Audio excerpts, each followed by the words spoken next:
Sahabat setia Gowori yang dikasih Tuhan, Shalom. Hari ini adalah Kamis 1 Mei 2025, hari libur nasional. Hari ini kita merayakan May Day, hari buruh, hari para pekerja.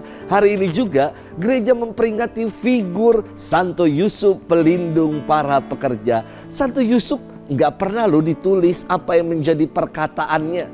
Namun dalam diamnya ia justru melakukan banyak kehendak Allah. Pas sekali saya kira dengan profesinya sebagai tukang kayu yang berbicara melalui karya-karyanya, bukan dengan kata-kata atau omongannya. Hari ini kita juga membuka bulan Maria. Di negara-negara yang mengenal 4 musim, bulan Mei menjadi awal kehidupan. Karena musim semi tiba, bunga-bunga kembali bermekaran. Yang pada musim dingin tidak ada bunga, tidak ada kehidupan. Semua tertutup oleh salju. Musim semi menjadi tanda pengharapan. Dengan munculnya juga di dalam kisah keselamatan Allah, yakni Hawa baru, ya, yang adalah Bunda Maria.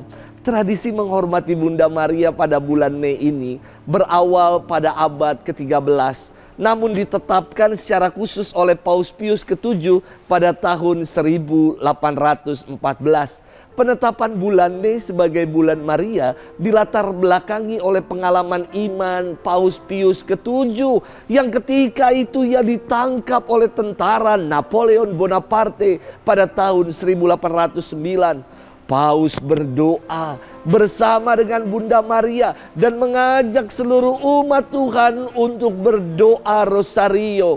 Dan Paus berjanji untuk mendedikasikan bulan menghormati Maria ketika ia nanti sudah dibebaskan.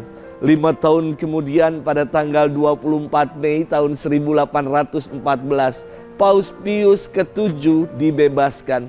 Dan ia mendedikasikan bulan Mei sebagai bulan untuk menghormati Bunda Maria. Hari ini kita mau bersama-sama bermenung yang diambil dari Injil Yohanes 3 ayat 31 sampai dengan 36. Mari kita siapkan hati kita. Haleluya, haleluya, haleluya. Karena telah melihat aku engkau percaya. Berbahagialah mereka yang tidak melihat namun percaya. Haleluya, haleluya, haleluya. Tuhan bersamamu dan bersama rohmu. Inilah Injil suci menurut Yohanes, dimuliakanlah Tuhan. Yohanes Pembaptis memberi kesaksian tentang Yesus di hadapan murid-muridnya. Siapa yang datang dari atas ada di atas semuanya. Siapa yang berasal dari bumi termasuk pada bumi dan berkata-kata dalam bahasa bumi. Siapa yang datang dari surga ada di atas semuanya. Ia memberi kesaksian tentang apa yang dilihatnya dan apa yang didengarnya. Tetapi tak seorang pun menerima kesaksiannya itu. Siapa yang menerima kesaksiannya, ia mengakui bahwa Allah adalah benar. Sebab siapa yang diutus Allah, dialah yang menyampaikan firman Allah. Karena Allah mengaruniakan rohnya yang tidak terbatas. Bapa mengasihi anak dan telah menyerahkan segala sesuatu kepadanya. Barang siapa percaya kepada anak, ia beroleh hidup yang kekal. Tetapi barang siapa tidak taat kepada anak, ia tidak akan melihat hidup, melainkan murka Allah tetap ada padanya. Demikianlah sabda Tuhan. Terpujilah Kristus. Sahabat setia Gowori yang dikasih Tuhan, Shalom. Biasa ketika misa-misa requiem, pada bagian akhir misa keluarga akan memberikan sambutan. Isinya selain ucapan terima kasih juga adalah tentang kesaksian hidup atau testimoni dari orang yang meninggal itu. Bagaimana ia menjalani hidupnya, segala perjuangan hidupnya yang baik yang telah diwariskan dikisahkan dalam momen sambutan itu.